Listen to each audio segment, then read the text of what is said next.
वित्त वर्ष 2024 और 25 का आम बजट मंगलवार 23 जुलाई को वित्त मंत्री निर्मला सीतारमण सदन के सामने रखेंगी। लेकिन उससे पहले पूरे देश में बजट को लेकर के कई आकांक्षाएं हैं। इस बीच निवेश गुरु पंकज लड्डा ने अपनी विश लिस्ट बताई है। विश लिस्ट के जरिए उन्होंने 5 सूत्रीय एजेंडा वित्त मंत्री के समक्ष रखा है एक वीडियो संदेश के जरिए, जिसमें मिडिल क्लास के लिए 5 जरूरी बदलाव उन्होंने बताए हैं। आइए सुनते हैं कि क्या है निवेश गुरु पंकज लड्डा की विश लिस्ट में 5 सूत्रीय एजेंडा। बजट सामने खड़ा है। 5 पॉइंट पे मैं बात करूंगा जो एज ए मिडिल क्लास आपको चाहिए और जो गवर्नमेंट को आपको देनी चाहिए।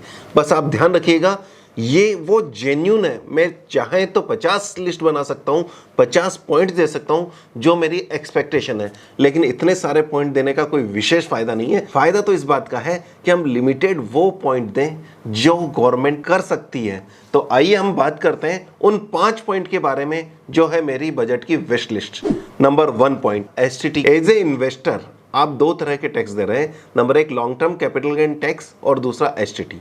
सन 2004 की बात कर रहा हूं। उस समय के फाइनेंस मिनिस्टर पी चिदम्बरम साहब ने लॉन्ग टर्म कैपिटल गेन को हटा दिया पूरा और कहा कि हम इस टैक्स को हटाकर इसकी जगह सिक्योरिटीज ट्रांजैक्शन टैक्स लेके आ रहे हैं। चलो जो भी बात थी, उनको एक टैक्स को हटाकर दूसरे टैक्स को उसमें रिप्लेस कर दिया गया और ये बात ठीक थी। चलो जैसा भी है, उन्होंने जो किया ठीक है। लेकिन इसी के साथ साथ 2018 में, यानी कि लगभग 14 साल बाद में, उस समय की फाइनेंस मिनिस्टर, तत्कालीन फाइनेंस मिनिस्टर श्रीमती निर्मला सीतारमण जी ने क्या किया कि एसटीटी को एज इट इज रहने दिया और अगेन वही 10% टैक्स जो 2004 में long term capital gain tax था वो वापस लेके आ गए। मेरी उनसे एक ही गुजारिश है कि आप इन दोनों में से एक टैक्स रखिए।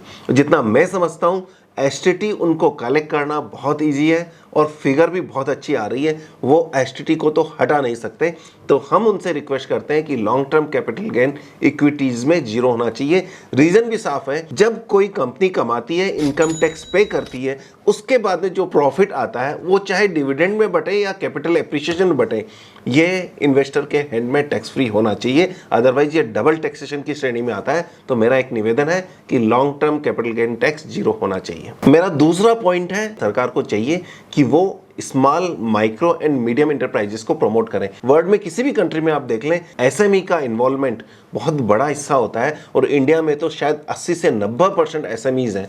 यदि एसएमईज को प्रमोट करेंगे तो वो नौकरी देंगे इन लोगों को, और एसएमई को प्रमोट करना देश की उन्नति के लिए भी अच्छा है। तो एसएमई को प्रमोट करने का एक ही सबसे बढ़िया तरीका है, इनकम टैक्स की स्लैब किसी भी कंडीशन में 25% से ऊपर नहीं होनी चाहिए। रादर मिडिल क्लास के लिए या आम आदमी के लिए भी 10 लाख रुपए तक 5% से ऊपर इनकम टैक्स स्लैब नहीं होनी चाहिए। ये 5% भी मैं इसलिए दे रहा हूं क्योंकि गवर्नमेंट को दिखाना होता है वर्ल्ड बैंक में कि हमारे इनकम टैक्स पे ही कितने हैं। इसलिए 7.5 लाख, 8 लाख जो भी इनको स्लैब करनी हो, उससे लेकर 10 लाख तक 5% कर दें, और 10 लाख से लेकर 25 लाख तक 20%, और 25 लाख के ऊपर 25%, और 25% से ऊपर कोई स्लैब नहीं होनी चाहिए। यदि ऐसा कर पाते हैं तो 2 सॉल्यूशन हो रहे हैं। Number 1, micro, small and medium enterprises को बढ़ावा मिलेगा। नंबर दूसरी बात, देश में नौकरी का इजाफा होगा। नंबर तीसरी बात, टैक्स कलेक्शन भी बढ़ेगा। जब भी टैक्स की रेट कम की जाती है तो टैक्स कलेक्शन बढ़ता है। तो दूसरा पॉइंट मेरा ये हो गया जो मिडिल क्लास से रिलेटेड है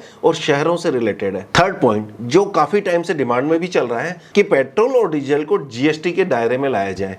जी हाँ, इससे सरकार का कलेक्शन कम होगा और साथ में देश की उन्नति होगी और लोगों के पास पैसा ज्यादा बचेगा जिसको वो खर्च करेंगे, जो अपने आप में इकोनॉमिक साइकिल को रन करता है। तो इसको, जो काफ़ी पुरानी डिमांड है, इसको भी किया जाना चाहिए, यानी कि जीएसटी के अंडर में पेट्रोल डीजल को लेके आना। चौथा पॉइंट है टीडीएस।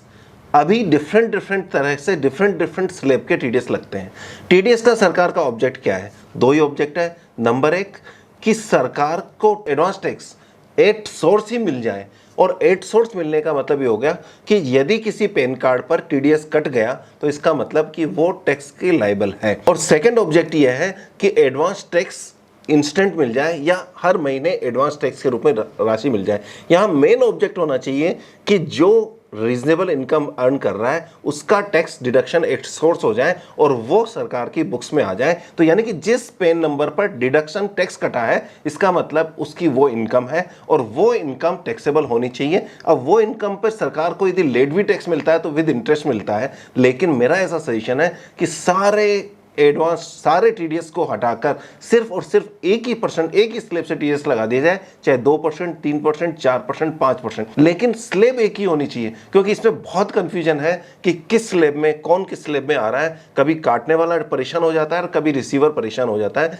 बेटर है कि टीडीएस की एक ही स्लैब होगी, चाहे 2% ही क्यों ना हो। पांचवा पॉइंट बहुत इंपॉर्टेंट है कि सरकार को भी काम करने के लिए पैसा चाहिए और पिछले 2-3 सालों में पीएसयू में बहुत बड़ी तेजी आई है, तो सरकार को चाहिए कि इन पीएसयू को ये राइट टाइम है बेचकर प्रॉफिट बुक करें और अपना रेवेन्यू जनरेट करें, रिसिप्ट जनरेट करें, और न सिर्फ पीएसयू को जो एग्जिस्टिंग लिस्टेड है उनको बेचे, बल्कि जो पीएसयू लिस्टेड नहीं है वो उनको भी लिस्ट कराए, जिससे उनकी वर्किंग में भी ट्रांसपेरेंसी बढ़े। तो कुल मिलाकर ये मेरा 5 पॉइंट एजेंडा है, 5 सूत्रीय कार्यक्रम है जो मैं सरकार को ऑफर कर रहा हूं कि आदरणीय निर्मला सीतारमण जी कि आप इन 5 पॉइंट को ध्यान से देखें।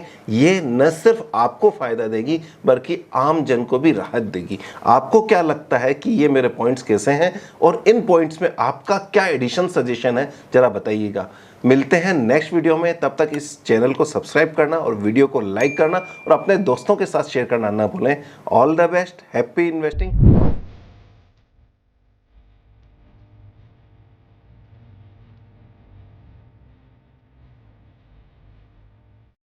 दिन भर की सारी अपडेट्स के लिए सब्सक्राइब करें भारत कवरेज को और हाँ, बेल आइकन दबाना ना भूलें ताकि आप रहें अपडेटेड हमेशा।